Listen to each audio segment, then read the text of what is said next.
ইয়া আইয়ুহাল্লাযীনা আমানু ইসতাঈনু বিস-সাবরি ওয়াস-সালাহ।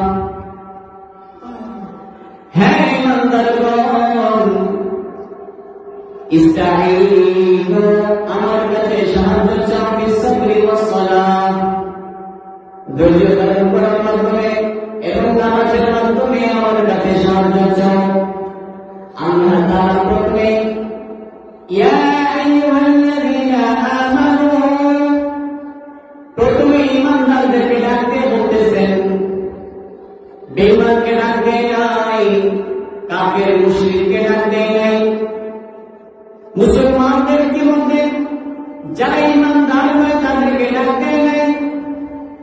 যারা ঈমান এনেছে, ঈমান আনার পরে যারা নেক আমল করে যারা মুমিন তাদেরকে ডাকতে বলতেছেন ইয়া আইয়ুহাল্লাযীনা আমানু, হে ঈমানদারগণ, ইসতাঈনু বিস-সাবরি ওয়াস-সালাহ তোমরা আমার কাছে সাহায্য চাও, আমার কাছে সাহায্য চাও। বিস-সাবর ধৈর্য ধারণ করার মাধ্যমে, ওয়াস-সালাহ নামাজ পড়ার মাধ্যমে। যার ঈমান যত কঠিন, যার ঈমান যত মজবুত, তার ঈমানের পরীক্ষা তত বেশি, যার ঈমানের পাওয়ার যত বেশি তার পরীক্ষা তত বেশি। যুগে যুগে যাদের ঈমানের পাওয়ার বেশি, ঈমানের পরীক্ষাও বেশি দিতে হয়েছে। যদি পূর্বের ইতিহাস টানবে, হযরতে নূহ আলাইহিস সালাতু ওয়াস সালাম ৯৫০ বছর দিনের দাওয়াত দিয়েছেন,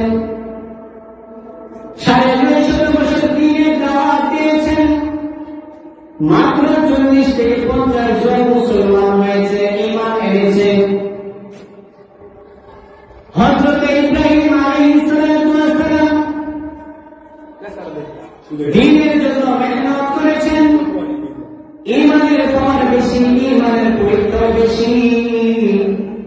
আল্লাহ তাআলা হযরত ইব্রাহিম আলাইহিস সালামকে আগুনে পুড়িয়েছে,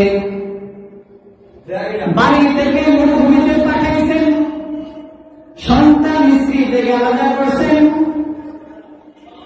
ঈমানের পরীক্ষা বেশি দিতে হয়েছে। ঠিক তদ্রুপ ঈসা আলাইহিস সালামকে ঈমানের পরীক্ষা দিতে হয়েছে, হযরতে মূসা আলাইহিস সালামকে ঈমানের পরীক্ষা দিতে হয়েছে। তামাম আম্বিয়া কিরামকে ঈমানের পরীক্ষা দিয়ে উত্তীর্ণ হতে হয়েছে। এই জন্য যার ঈমান যত মজবুত তার পরীক্ষা তত বেশি। হাবিবে কিবরিয়া মুহাম্মাদুর রাসূলুল্লাহ সাল্লাল্লাহু আলাইহি ওয়াসাল্লাম তামাম আম্বিয়া কিরাম থেকেও বেশি ঈমানের পরীক্ষা দিয়েছেন।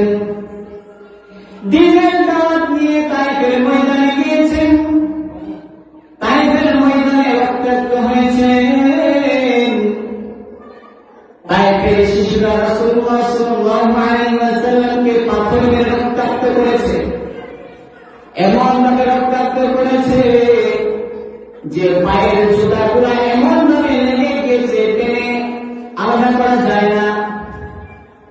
উহুদের ময়দানে জান্নাত মুবারক শহীদ করেছেন, মক্কা থেকে হিজরত করে মদিনায় গিয়েছেন, নিজের মাতৃভূমি ছাড়তে হয়েছে।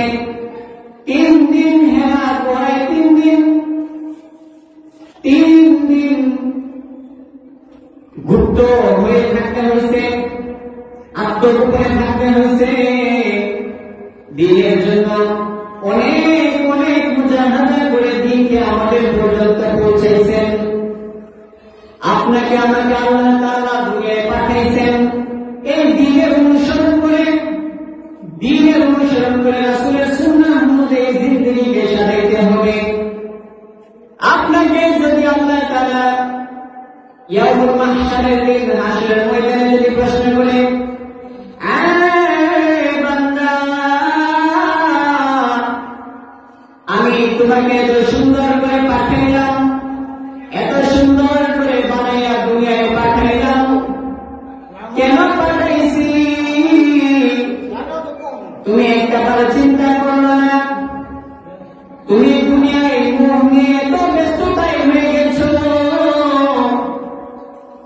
দুনিয়ায় রং তামাশা নিয়ে, দুনিয়ার ভোগ বিলাসিতা নিয়ে এমন ভাবে মগ্ন হয়ে গেছো যেন তোমাকে আখিরাতে যাইতে হবে না।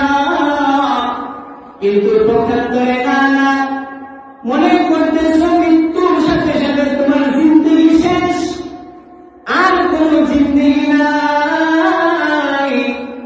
কিন্তু আল্লাহ তাআলা বলেন না, মৃত্যুর পরে তোমার একটা জিন্দেগি আছে, মৃত্যুর পরে তোমাকে হিসাব নিকাশ নেওয়া হবে, কবরে যেতে হবে, ফেরেশতাদের প্রশ্নের সম্মুখীন হতে হবে, প্রশ্নের উত্তর দিয়ে তারপরে তোমাকে জান্নাতে যেতে হবে। তুমি মনে করতেছ মৃত্যুর আগে ভালো করে ভোগ বিলাসিতা করবে, কারণ মৃত্যুর পরে তোমার জিন্দেগি শেষ। কিন্তু না, মौत को समझा है गाफिल,